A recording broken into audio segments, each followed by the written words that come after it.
Hello, everyone. Welcome back to Peak Human. Sorry, we've been taking some breaks. I've been filling it in with the Sapien podcast. So I'm putting that now on the Peak Human channel. So it'll go out. If you're subscribed to Peak Human, you'll also get Sapien with me and Chris Kruger. It's so much fun. It's more of a conversational podcast, talk about a lot of health topics in a more fun way. And Peak Human will still be all the experts, PhDs, doctors, and guys like Will Harris, amazing regenerative agricultural people. Will Harris is a legend. You should have heard of him by now. He owns White Oak Pastures. He's been doing regenerative for decades. He's been on Joe Rogan's podcast, spreading the word in a big way about raising animals properly. And I had the best conversation with him. So much fun, such a wealth of knowledge and just old school Georgia. He's so funny. And I got to spend a whole weekend with him. He was out for 4 days at Sovereignty Ranch near San Antonio at a regenerative retreat called Food is Medicine that I spoke at. I showed episode 1 of Food Lies and got to hang out with him all weekend. And actually, we're doing it again. I'm doing my own version of that regenerative ranch retreat with Molly, who I've had on the show. She's the ex-vegan who had restaurants in LA and moved to Texas to do regenerative agriculture. And I want to support her ranch and her restaurant. She has a regenerative farm to table restaurant on site, which we will be eating at all weekend. So it's a Sapien retreat. It should be March 25th. We're locking the dates. We're locking Bill Schindler, one of my favorites ever. Dr. Bill Schindler, had a phone call with him. He's in. We're trying to just make it work. So if you're interested in this retreat, go to sapien.org, put in your email there, and we'll send out an email. So you can go to sapien.org and you get the free food guide. So if you've already done that, you'll get an email. Or if you haven't, get that free food guide and you'll be on the email list when this retreat launches. Telling you it was the best weekend ever. Spending time with all the right people. I met so many amazing people that weekend. Got to hang out with Will. Maybe even we'll come back. I don't know if he wants to come back again, but we're going to have a super fun retreat doing the sapien things, right? It's not going to be a normal retreat. We're not just going to do yoga and breath work or whatever happens on these retreats. We are going to be doing real activities, spending time with community, eating regenerative foods, having bonfires at night. I tried to do this last year. It was in Panama. It was this whole thing. Someone was going to help me do it. Didn't work out. So this is the simple, better version here in Texas.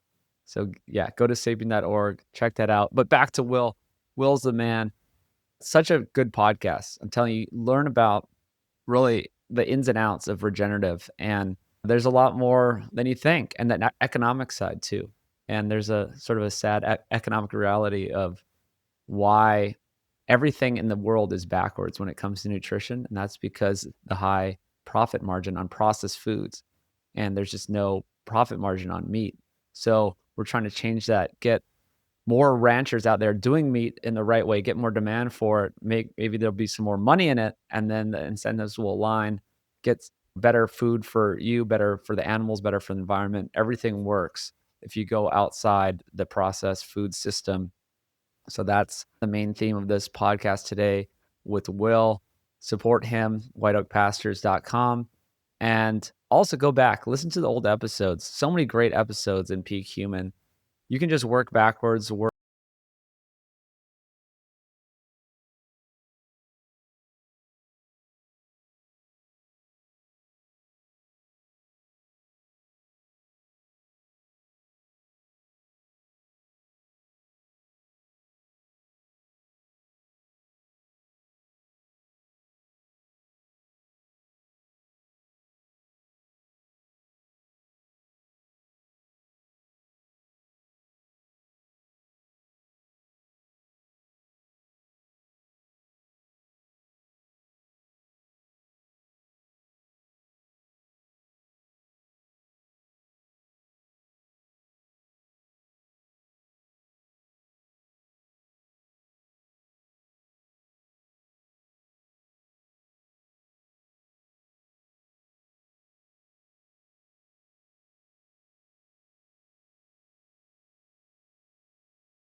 and longevity and physical fitness and stuff that you can measure for free.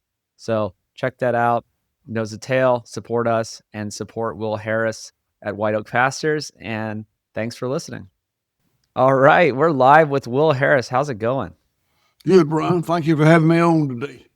Absolutely. We had such a pleasure of hanging out with you all weekend about 3 or 4 weeks ago at Sovereignty Ranch, which is a regenerative ranch here in Texas. And so I'm so glad you made it to that. You did a couple speaking things, you hung out with everyone. You were a celebrity there. That's a pretty low threshold for celebrity. Well, in certain circles, you're a celebrity. And that was one of those circles. So it was really cool. People were so happy to just talk to you and hang out with you. I enjoyed that group. They were a great bunch of people. Tell us more about where you started, because not everyone knows who you are. I guess you're not a celebrity to everyone yet. You did go on Joe Rogan though. So Couple of times, yeah. twice. So that actually makes you kind of a celebrity. So, but no, tell people who haven't heard of you. You have White Oak Pastures. You've been doing this for so long. You're a real legend in the space. But give people a little bit more background. I am Will Harris. My farm in Georgia is called White Oak Pastures. I am the fourth generation of my family to operate the farm. My great grandfather started it. My grandfather ran it. My dad ran it. I am running it. I have two adult daughters and their spouses who are also helping me run it. They've got 5 children who are my grandchildren, the sixth generation on the farm. And they hadn't done anything to help yet, but we have high hopes. They're still babies, so we have high hopes. We raise cows, hogs, sheep, goats, rabbits, poultry, and we have 2 USDA inspected slaughter plants here on the farm. We slaughter animals, we ship it to grocery and food service, but increasingly our business is direct to consumer via FedEx and UPS. We built an order fulfillment center, and we take orders and fill them, ship it to 48 states. And we're in a very rural, remote, impoverished place in Bluffton, Georgia. And so it's really hard to hire things done. So we do things for ourselves. We have about 170 employees, and we hire very little done outside what we do for ourselves. And it's a lot of fun. I can't say we make a lot of money, but we're having a lot of fun. I think people enjoy being here. I enjoy having people here. We also added a restaurant and lodging and a general store. So we have a lot of people through here, even though we're remote. We have a lot of visitors and enjoy them. That's awesome. Yeah, that's what we did at Sovereignty Ranch. They had a restaurant. This is Molly Englehart, a great ex-vegan, actually. So she's doing that. And then I know Joel Salatin kind of did that for a while. He's been on the show. And it seems like you need more business lines of revenue than just the meat, that you're building more of an agritourism even. Yeah, we do. The agritourism is something we work hard to bring to have. It's not real profitable, but I think it does. It's really good for our marketing. Our marketing budget is zero. We don't spend any money marketing, but we do invite people to come here and tell them what we do, teach them what we do, and it's worked well for us. Yeah, that's the same with me. I've never really paid for marketing. It's better to just educate people, and then they maybe will support you and send that message along. I want to get into so many topics because I'm interested in the economic side too, because I tried to do a business called Nose to Tail, and we were selling meat, and we did regenerative. My ranchers learned from Alan Savory 30 years ago, and it just wasn't a good business. I didn't have any funding, and I didn't really pay for marketing, like I said. So I just realized there's no money in whole foods. There's no money in meat. There's no money in lettuce. There's no money in strawberries. The money is in processed foods. So, right. So this is going to be a theme here is how the world works. It runs on the processing, right? It runs on people selling boxes of cereal and all these things that have so much profit margin that they can do all the marketing, the fake studies, lobbying, right? And keep the system the way it is. And there's people like you that are just trying to do the old way, the real way to do things, and there's just not a high profit margin. USDA says that the farmer gets about 14 cents of the food dollar. I believe that's the latest number that I've seen. There may be a more recent one. That means that 86 cents goes to someone other than the farmer. And a lot of that is the food processors that you mentioned. And a lot of it is just because the farmer is squeezed so tight in terms of margin. Prior to World War II, there was a lot more vertical integration in the food business. People bought it more directly from the farm. Maybe not immediately from the farm, but more directly from the farm. Since World War II, the farmer has just been the producer of the raw material for the most part. In my case, my dad and I produced live cattle that we sold. And that's a much easier business, much simpler business. But when you do that, you put yourself in a position where the margins can get squeezed and squeezed and squeezed. And that's exactly what's happened. Ever since World War II, the farmers got less and less and less of the food dollar. And the other people in the integrated chain have gotten more and more of the food dollar until it's pretty much an impoverished occupation. Most farmers even farmers who are still breaking even or making a little money, have got a tremendous amount of assets tied up to make that little bit of money. So the food system has become bastardized in a lot of different ways, and economically is one of them. And yeah, I don't know a rich farmer. I don't think anyone knows a rich farmer. Yet I'm here in Austin, a lot of entrepreneurs here. I know a lot of solopreneurs, a one person operation that sells a processed food product and they're millionaires. So that just goes to show it's just there's no profit in doing things correctly, but they're actually you figured it out. So I read your book, Bold Return to Giving a Damn. Highly recommend it. It was really good. I'm glad that you read it too. Thank you for reading it. And I am on the last few pages. I didn't quite listen to it all, but you talk about all the different ways that you can get more money back into the hands of your operation, your employees, and the town. So maybe we can start there. Now we're on this economic route of how you can get more of that dollar back to you and your city. I just told you that of the food dollar, the farmer normally gets about 14 cents. If I sell my product direct to the consumer, I get 100 cents of the dollar. And that would make you think that White Oak Pastures is very, very profitable. You mentioned millionaires. It's certainly nothing like that here. But what it does is it brings life back to rural America. In our case, we got probably 30-something million dollars of assets involved in the farm. It's land, equipment, buildings, ... We got about 10 million in debt, so about $20 million in equity.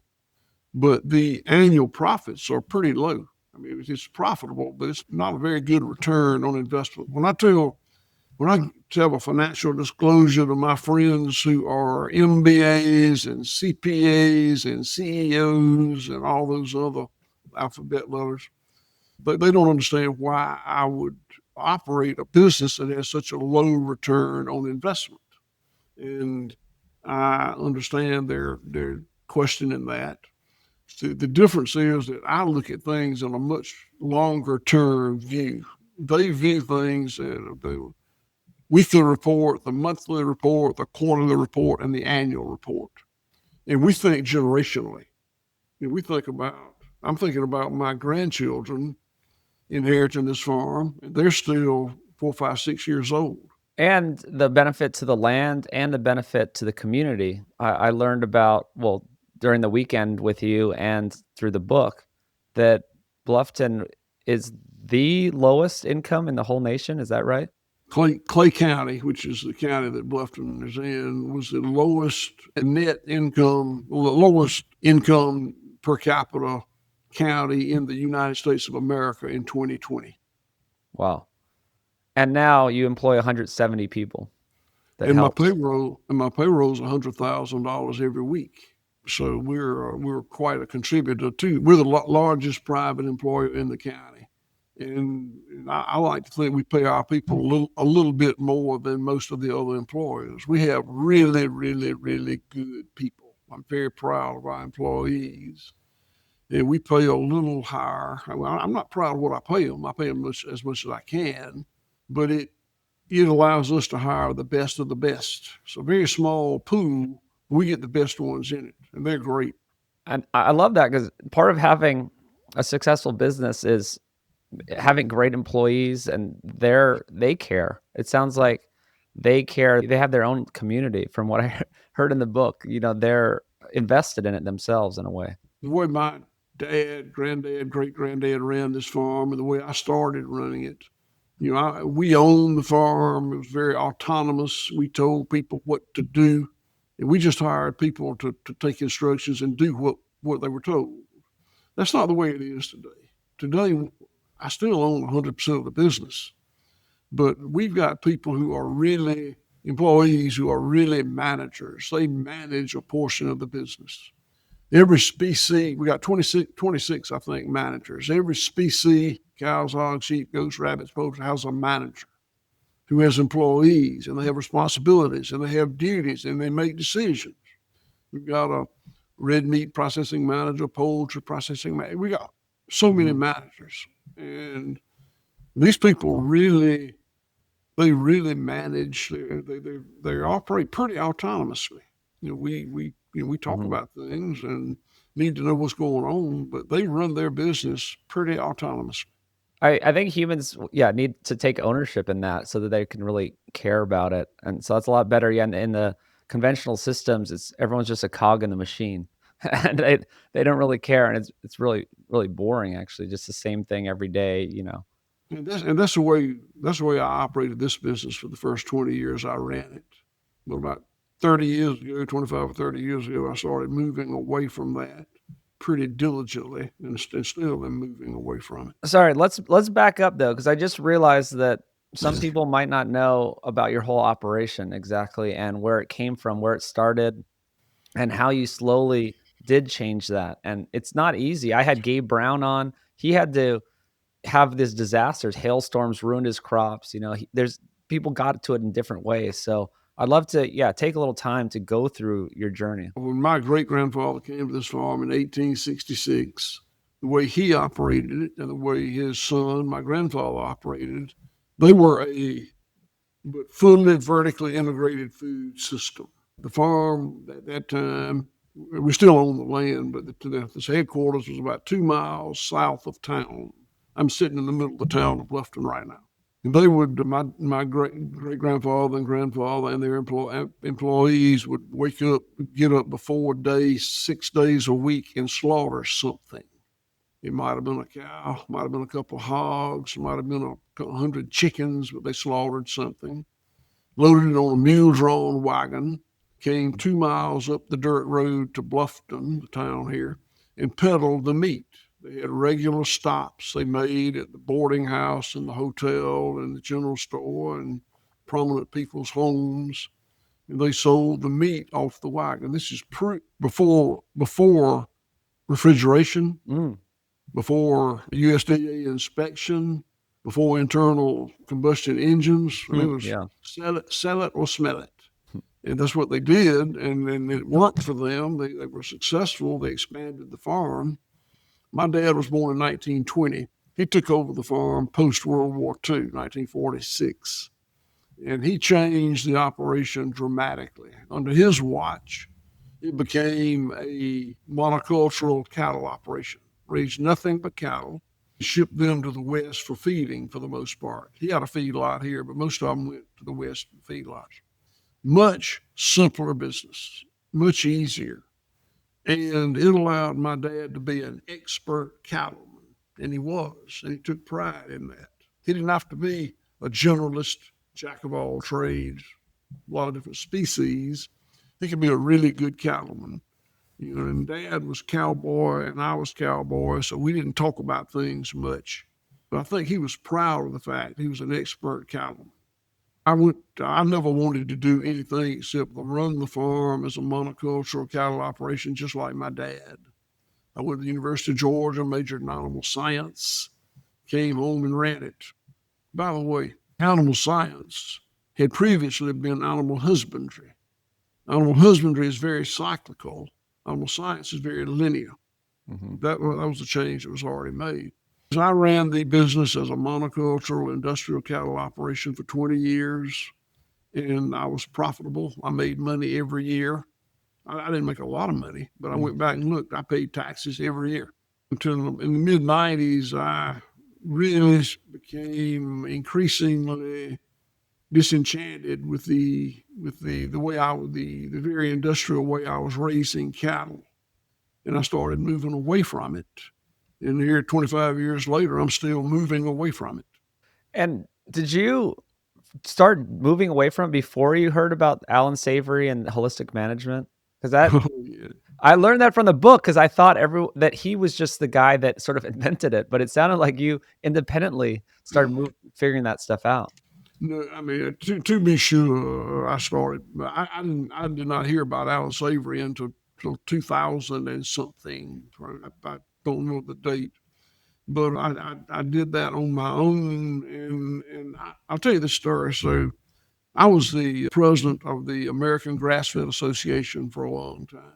And one year we had our convention in Denver, and Alan Savory was the speaker.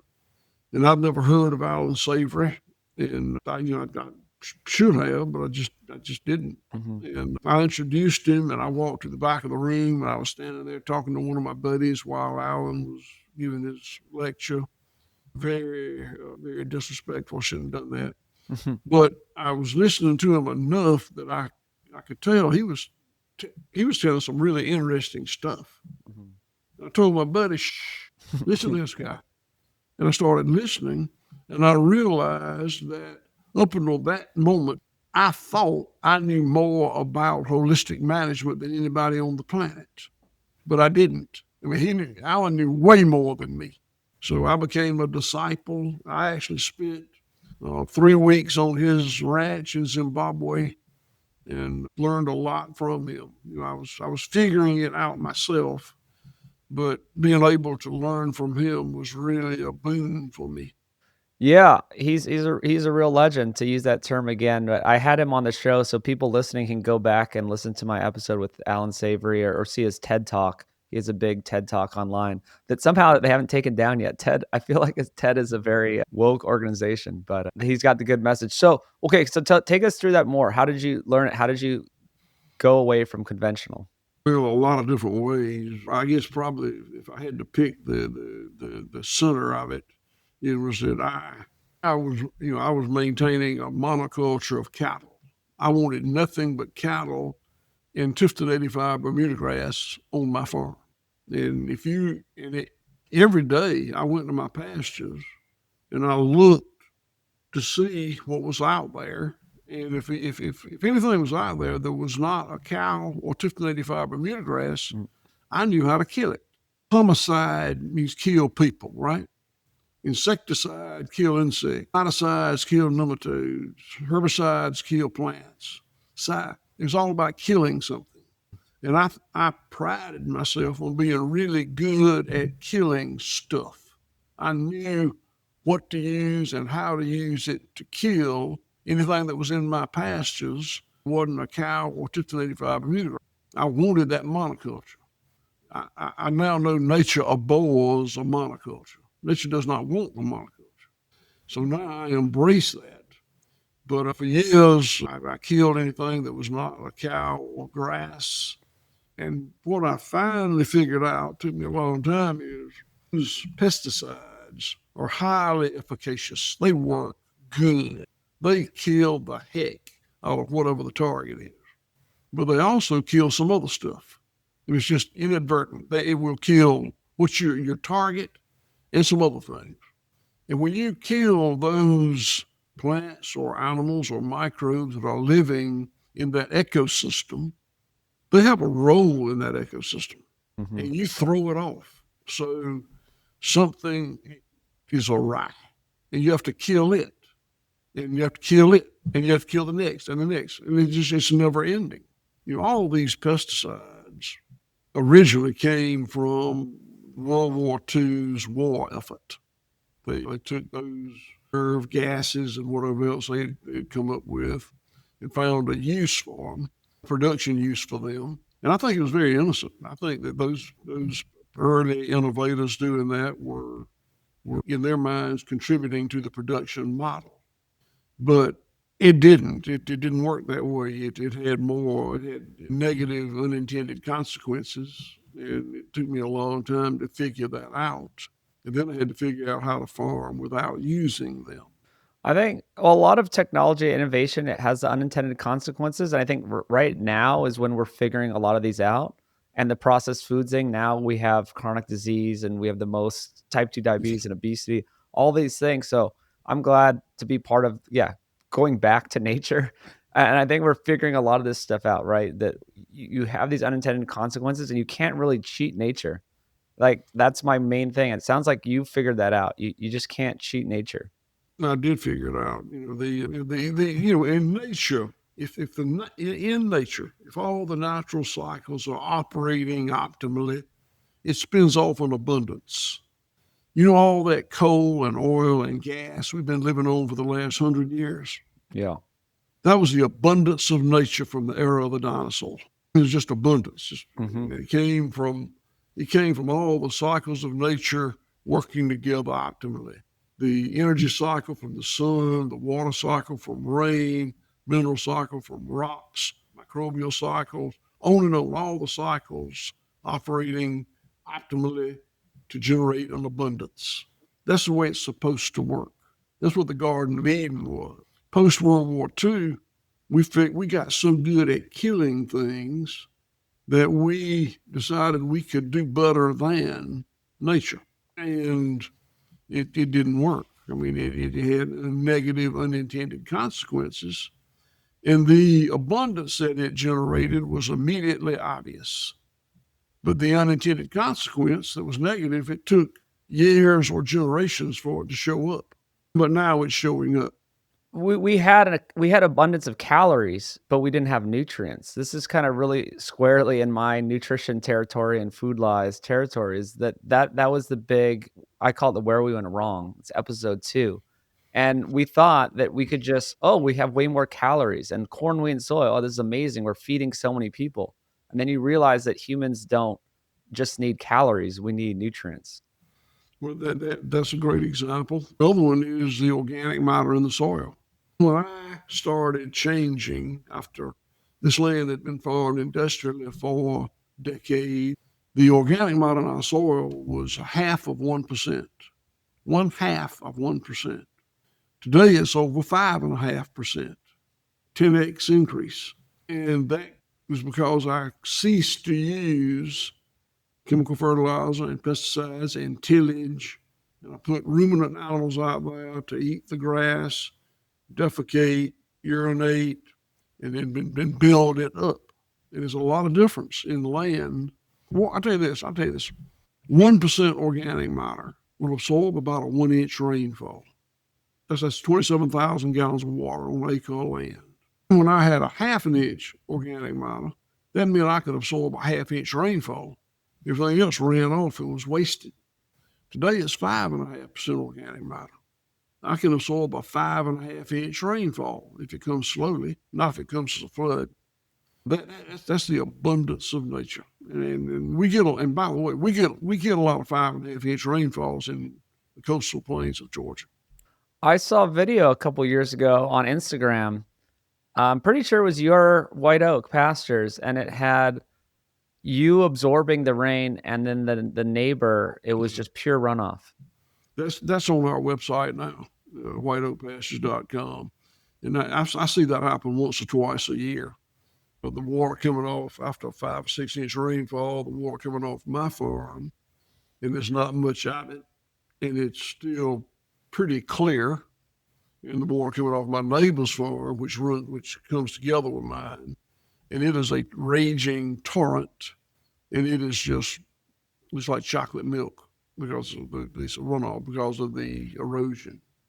So, yeah, just taking all the dirt, it's just yeah, it's just not healthy soil, it's just dirt that's just getting lost, and you yeah. We actually did this. I went to a regenerative place in Oklahoma for the film, and he set up for months, he set up a little side-by-side scientific comparison, and he had sprinklers that had the exact same amount of water, and he did corn, like a little patch of monocrop corn, and then he did his diverse ecosystem of, 50 species in one little area, and we left the sprinkler on for an hour, and immediately there was just runoff, dirty runoff on the one side, and we left the sprinkler on for 6 hours, I think, and nothing happened on the other side.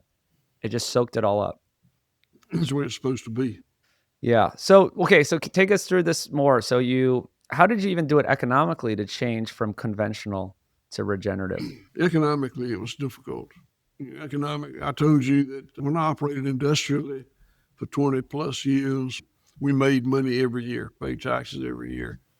When I fairly abruptly started changing the way we managed the land and the herds, we lost money. We literally had economic losses, didn't pay taxes, and fortunately we had enough equity that we were able to do that and survive. It wasn't much fun, but we could do it and survive. And we were fortunate enough that we were able to weather through it and become profitable again. The timing, our timing, was very, very fortunate. Not smart, Mhm. fortunate. We started changing what we were doing in the 90s, 2000s. In the early 2000s, people started really talking a lot about grass fed beef. You hadn't heard much about it until then. And it generated a lot of interest in the market. We had grass fed beef, and not many people had it. So we were able to sell Whole Foods Market and Publix and Kroger and some others because the demand was there. They don't usually deal directly with a smaller farmer like us, but they kind of had to or found it necessary to. We had some really good years, and then they changed the rule on country of origin labeling so that imported beef could come in literally marked product of the USA label. And that really hurt our margins. So we had some not good years. Then the pandemic hit, and the grocery stores didn't have any food, and we just had an online store, so we had some good years. So, it's been a lot of this Mhm. in terms of our profitability, but we have been able to manage our way through it. Yeah, I learned about that in the book. What was really cool is when it first started, when you got into Publix, I think it was first, they asked you to come and educate the consumer on why they should be eating grass-fed beef or what it even was, and you had to go and hand out meatballs. Can you talk about that a bit? Yeah, I did. The first customer I had was Publix, and they literally required me visit every store that sold my product. And ultimately, they sold it at all the Publix stores, and they had, I guess, 300 or something back then, more than that now. And I had to go to all of them, and I would hire. You don't want me cooking much. I know a lot about cattle. You don't. I'm not a cook, but I hired a chef to go with me, and she would cook meatballs, and we'd hand them out, and I would respond to questions. And I hated it. I hated every day I did it, but it was a great learning experience for me. I'm glad I did it. I learned a lot. Yeah, and well, it sounded like it worked. It sounded like you had good experiences. The customers responded well. Oh, most of it was positive. Not 100%, but most of it was positive. But I was a cowboy, and I probably had never been in a grocery store a dozen times in my life. My mother did the shopping, then my wife did the shopping, and I didn't go to the grocery store, but I had to, and I had to talk to those people, and they were nice people, most of them. But it was just incredible to me how little they knew about the food production system. They what they knew, the knowledge they had was what they gleaned from the advertisements that they were barraged with constantly. And so much of it was just so wrong. I suspect it's better today, but in the early 2000s, people just didn't know, and still Mm. there's a lot of lack of knowledge out there. I think there's a lot more people that understands grass-fed, grass-finished, regenerative, the health of meat, so there's a lot more, but there's also as a whole, there's a lot more propaganda against it, and there's way more people that are, really against it, and there's activists against it, there's vegans, there's a lot of big money, I think, pushing these agendas because there's so much money in the processed foods or processed versions of meat, fake meat, lab meat. So I think it's actually worse that there's more active people against meat these days. There is so much money in the food business, and there's so much money in tricking or deceiving people into thinking this cheaper version is exactly what you want. And they hire brilliant people to these what works for them. And these are people are highly effective. I mean, they just do a fantastic job convincing people that what we're selling you is exactly what you want. So my mother, born in 1920, that everything believed everything the doctor said. You know, if the doctor said you should take these pills every day, she wanted to take that number of pills every day. You know, my wife, born in 1955, I think, is more questioning of modern medicine. She wants to know Mhm. more about it, but she believes what they tell her at the grocery store. She Mm. says she doesn't, but she believes that stuff. My daughters, born in the 80s, don't believe the doctor and they don't believe the grocery store. They want to know. So this awareness is evolving, and I think it'll get better and better and better. But you've got brilliant people messaging that food that's not good for you is good for you. You know, in the 50s and 60s, you had brilliant people messaging that smoking cigarettes was good for you, Yeah. and smart people bought into it and believed it. Propaganda is amazing. It's amazing what it can do. The human psychology, they just believe authority.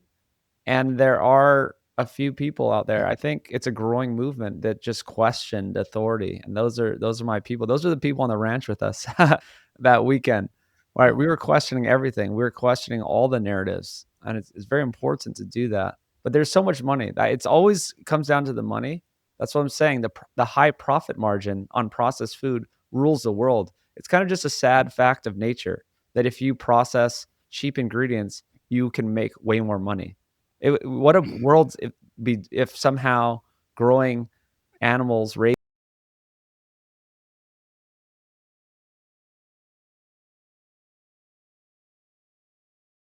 Have unintended consequences. And sadly, the profits fall in the hands of the food company, and the unintended consequences are suffered by the consumer. that's it. Well, I mean, that's why I'm making food laws, so I know what I'm trying to do. You're doing the good work too. What else have you been doing to educate people? I know you've been on podcasts or just spread the good word. I want everybody educated. I really don't think it's my job to do it. You know, I'm happy to do what I can. Education is a big part of our effort to sell product, and I have to sell product to survive.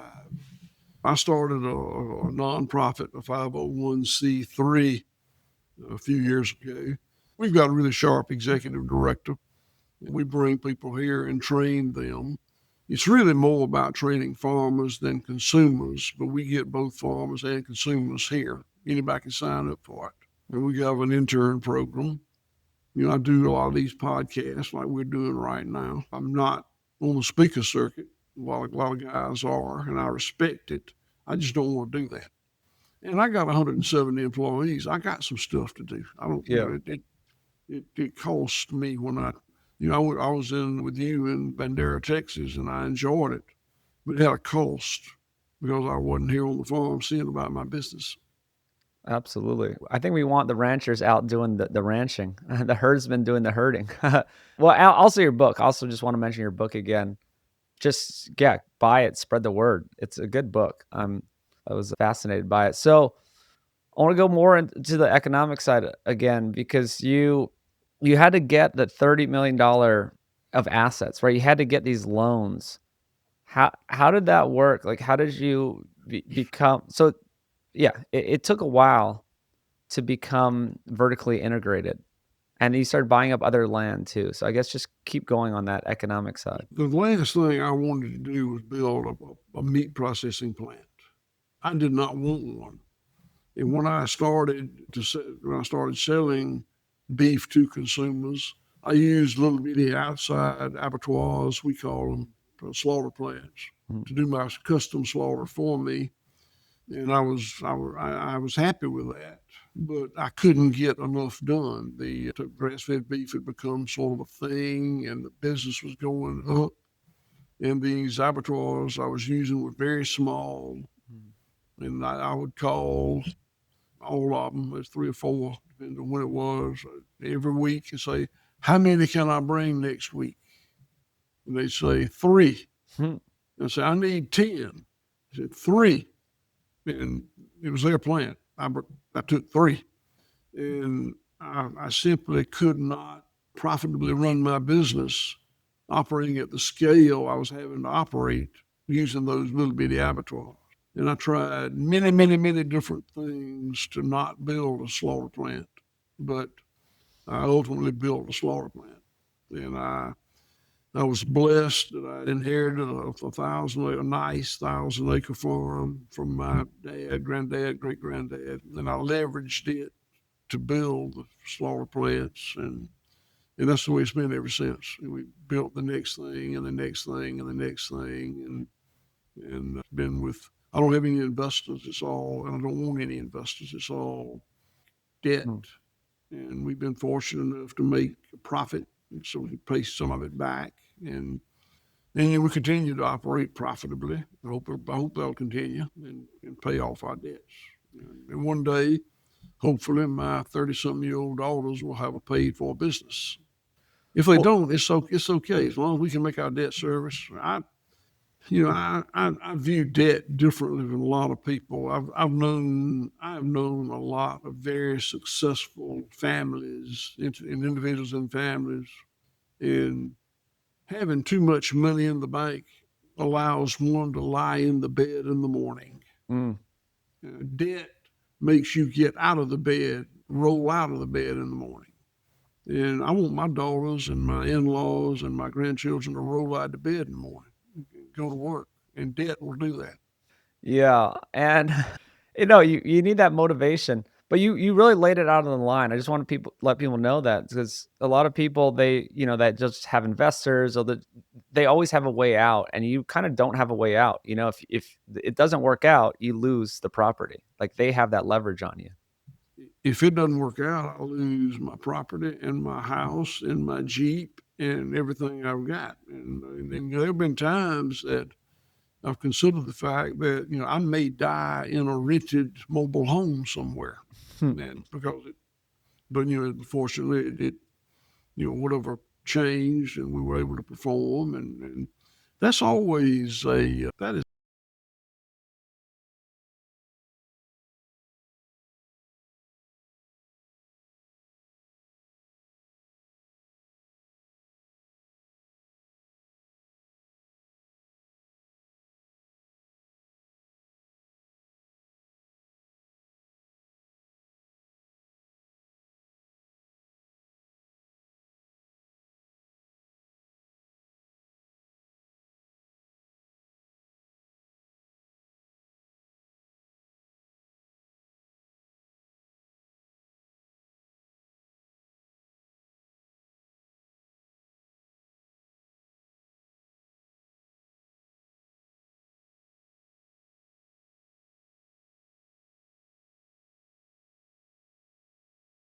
chickens was probably I made a lot of business mistakes, and the way I went into the poultry business may have been worst business mistake I ever made.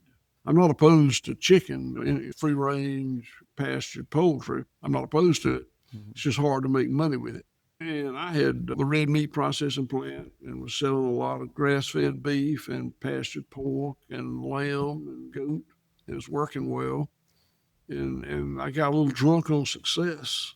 I remember thinking, just think how much money I can make selling poultry. We eat more poultry in this country than we do beef or pork or lamb. So I built a poultry plant, USDA inspected poultry slaughter plant that was comparable in size to my red meat plant. And it didn't work.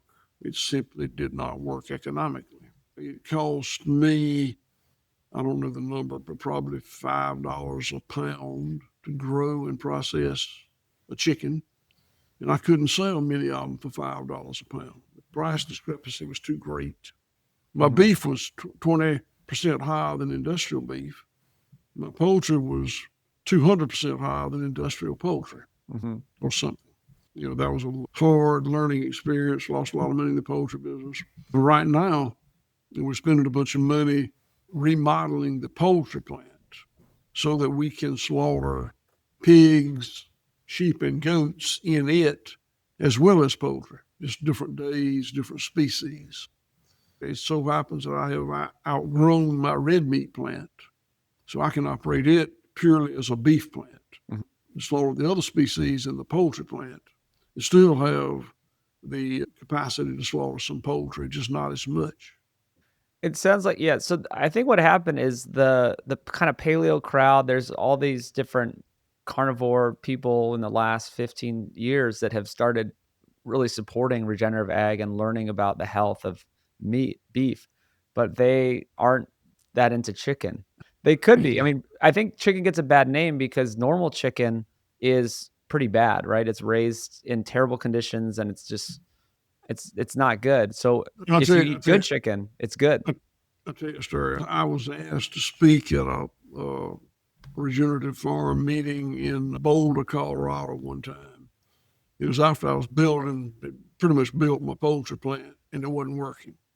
And some people took me out for supper that night to the hotel. It's like old 1800 something hotel, cowboy hotel that was still maintained that look.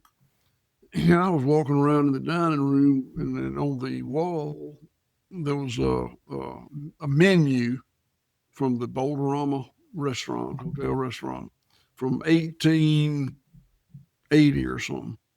And it had, I took a picture of it, it had beef plate, 99 cents, pork plate, a dollar and 10 cents, poultry plate, like $2, Mm, which is the opposite. Today, chicken is the cheapest thing we grow because chicken lent itself to industrialization so handily. So when I built that plant, what I did not give sufficient credence to, weight to, was the fact that I'm giving up a lot more efficiency moving from industrial chicken to pasture chicken than I gave up when I moved from industrial beef to grass-fed beef. It just costs way more. Poultry today is the cheapest meat you can find, but the day was when poultry was the Sunday dinner. When mhm. the preacher came to eat on Sunday, you served him chicken. That was the best food you had, the most expensive food you produced. So was it one of the presidents said, "You're going to put a chicken in every pot." He Yeah, meant yeah. he meant going to increase and improve the protein that people were taking. So we just change so much, and you forget it. Well, I think that's one of those other laws of nature, right? That it just happens to be that it's really profitable to process down corn, wheat, and soy. And it just happens to be that chickens could be really profitable in a mass system, in a conventional system. You could put them in a warehouse and have a million in one warehouse and jack them up with different breeds and the breasts that are so big and they can't even walk. And so then it's been artificially cheapened. Chicken lent itself to industrialization more than hogs, and hogs lent themselves to industrialization more than cattle. Cattle lent themselves to industrialization more than lions and tigers and bears. Yeah. Well, I'm glad yeah, beef I still think is the best. It's the most nutritious, and it seems to require the least inputs and management. If you do it properly, it just needs sun and some water and some grass, and maybe you could even talk about the systems you use or the movement of them, or people might not know about having the different paddocks and a grazing plan and stuff like that. Yeah, I wouldn't I wouldn't discount the amount of management it takes to grow grass-fed beef. It Mm, takes more management than it does to grow industrial beef. well, that's true. Yeah. We This farm that I'm sitting on now, the home farm, 3,200 acres, and it's divided up into 150 something paddocks, about 20, 30 acre paddocks. And we've got basically 3 herds of cows. That's awesome. Yeah, in the beginning of the show, we're talking about the other benefits beyond just, you know, selling the meat. Is you benefit your community, creating a lot of jobs, and then the other benefit would be benefiting, the land and the soil in years to come. Yeah, the benefit, we think that what we do here and others, not just us, others, is very beneficial to the land, the community, and the animals. I think there are other benefits. I think there's health benefits. I think Mhm. there's a lot of, we don't talk about that because we're not experts in that. I think I'm an expert in land, animals, and rural communities.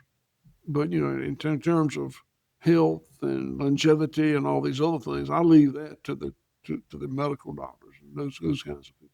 Well, there is a friend of mine, Dr. Stefan von Vliet, who's actually doing those studies. So he uses the mass spectronomy, and him and the team. There's a lot of studies being done that show that this the meat raised regeneratively, especially, is the best. It has all these secondary compounds, and they're looking at like these 70,000 secondary compounds, and they're comparing feedlot meat to regenerative meat. And usually, the regenerative meat, it's partly because it's raised on diverse forages. These animals are allowed to just go get what they want and what they need.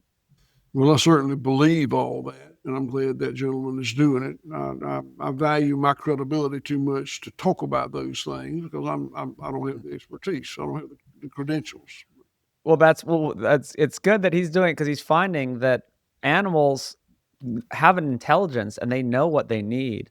And if you have a diverse, I think that's something that you know about specifically, is that they, instead of just getting, if they're just left on the field, they'll just overgraze. But if they get new grass, they get what they need and they eat different species. White Oak Pastures is 4 miles long.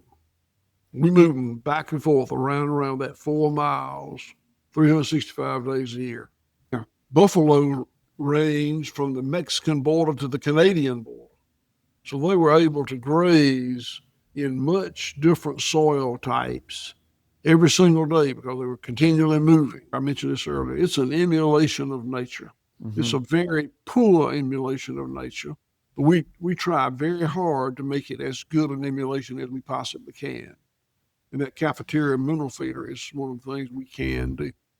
Yeah, the best, well, all animals do best in the environment which they were raised or evolved.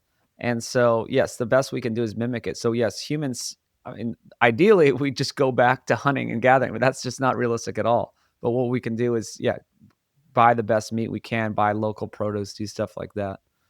What How do we people ask about feeding the world, and there's a lot of naysayers that say what you're doing is not possible. So, how do we do that? Because I've always thought, and I've had a friend, Dr. Gary Fettke, that said, if you feed your community, you've fed the world. If every community fed itself, you fed the world. And I think people are going about the wrong way. They think we need to feed the world like we're going to ship out grains to Africa. It seems like the exact opposite of what you should be doing. So yeah, how do we do this on a bigger scale? How do we feed the world? I think we should start realize that the Earth, planet Earth, beautiful blue, white, green planet Earth, has a carrying capacity. And I don't know what it is, but it has a carrying capacity. And if you get over that carrying capacity, then you're going to either starve the people or degrade the environment. So, first of all, is we should not overpopulate this beautiful planet that we've got. Second, we should treat it in a way that allows it to perpetuate. We should We should be building organic matter in the soil, not depleting the organic matter from the soil. We should be making the water more pure, not more polluted. So we just got to. I don't know what the carrying capacity is. I don't think anybody knows that. Mm-hmm. But I do know that it's incumbent upon us to be good stewards of this beautiful planet we got. And we hadn't been doing that. We've been really bad stewards of this beautiful planet. So white oak is not going to feed the U.S. So I guess that in an ideal world is there's just more white oaks in different states. Absolutely. Absolutely. We ship product to 48 states, and I feel a little bad about it. I don't want to do that. I wish I could just feed. We can't just feed Bluffton, Georgia. We could just feed Georgia, Florida, Alabama. Mm-hmm. We could draw in our boundaries dramatically, and I think I should, and I want to.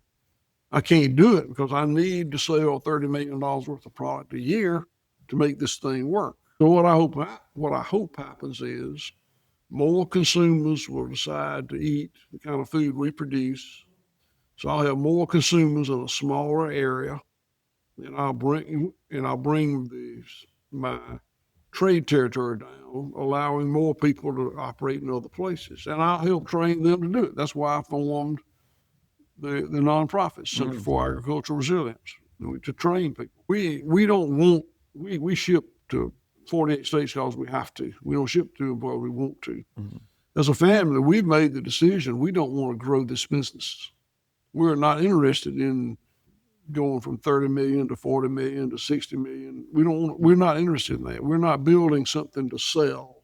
That's what most privately owned businesses at some level building something they can sell somebody for a lot of money. That is not our goal.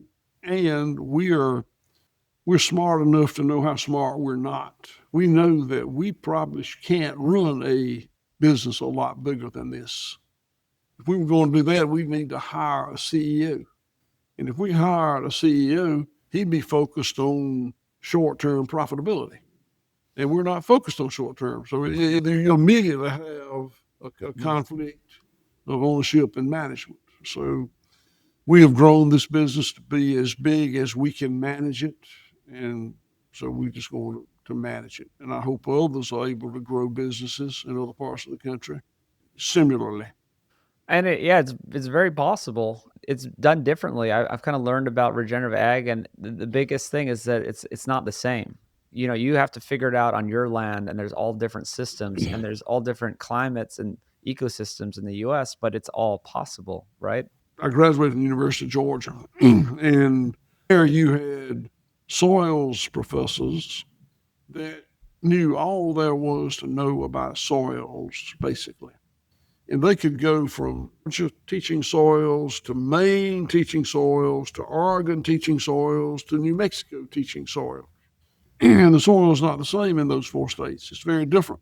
What I advocate is not being an expert in one discipline, soils or animal genetics or plant pathology. I advocate being an expert in the cycles of nature in your territory, where your farm is. I think that's the most efficient way for one to educate themselves. And we have an internship program, and that's what we try to. Mm-hmm. That's what we try to teach these guys and girls. Well, hopefully this gets more popular. So I think the way forward is if more people demand properly raised animals, good quality meat, then it'll push more people to do that. And then more of these will pop up in the different states. And I think there is enough land. Some people say, oh, there's not enough land. I think there definitely is enough land. Cows on land is a good thing, right? Some people, the vegans will say, oh, look, you're taking so much land. I'm like, that's a good thing. If they're grazing, that helps the soil. So there's so many millions of acres in the US. I think I saw some calculations done, and it is possible to do it to feed the U.S. You should be cognizant that you can have too many people. That can Oh yeah. absolutely happen. Well, that's another thing I wanted to swing back around here at the end is that we're propping up the huge population in the world in an artificial way. Back to the calories versus nutrients things, right? We have 8 billion people. A lot of them are jammed in cities, and a lot of them are getting enough calories. Their health is declining, and now we're paying billions and trillions in healthcare to support the poor nutrition. So yeah, we need to figure out that carrying capacity without the artificial systems that are propping it up. Absolutely. Yeah, I guess. Well, I think that happens kind of slowly. It's not like we want depopulation. It's just the market should slowly get there, and if more demand for grass-fed, grass-finished meat, that will push it there. I guess that's it. Well, thank you so much. Are you hopeful? Are you anything on the future? Things are looking good? I am hopeful. I spent the last 20, 25 years moving back and forth. Sometimes I would think, I am what they call an early innovator. I am one of the early people in changing the way I run my farm. There'll be more and more and more people that do that. And then I'll go through a period of time. I think, no, I'm not an early innovator. I'm a niche marketer. And, that's okay. I'd rather be an early innovator and help other people figure this out. But if that's not the way it is, I'll be a niche marketer and I'll run my farm the way I want to run it, and I'll sell it to the number of customers that want to support it. And I don't know how this thing is going to turn out. I think I feel better about being a early innovator today than I have, but I don't know how this is going to work out. The forces of commerce, big ag, big food, big tech, etc., is powerful. It's very powerful. And whether or not consumers can see through the marketing and are willing to go through the difficulty and expense of changing how they eat, what they buy, I don't know. I don't know how many people are going to do that. I know it won't be 100%. I think it's more than 1%, but I don't know where between those two numbers it falls. Yeah. Well, best thing you can do is set a good example, keep teaching.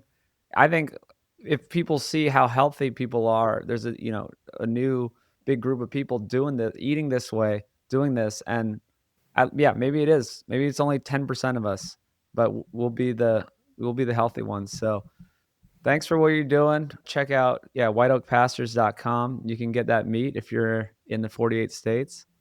And yeah, hope. Oh yeah, we're gonna get you in food laws too. So we need to spread the message, get you in the series, and get that thing on Netflix. So thanks so much, and hopefully see you again soon.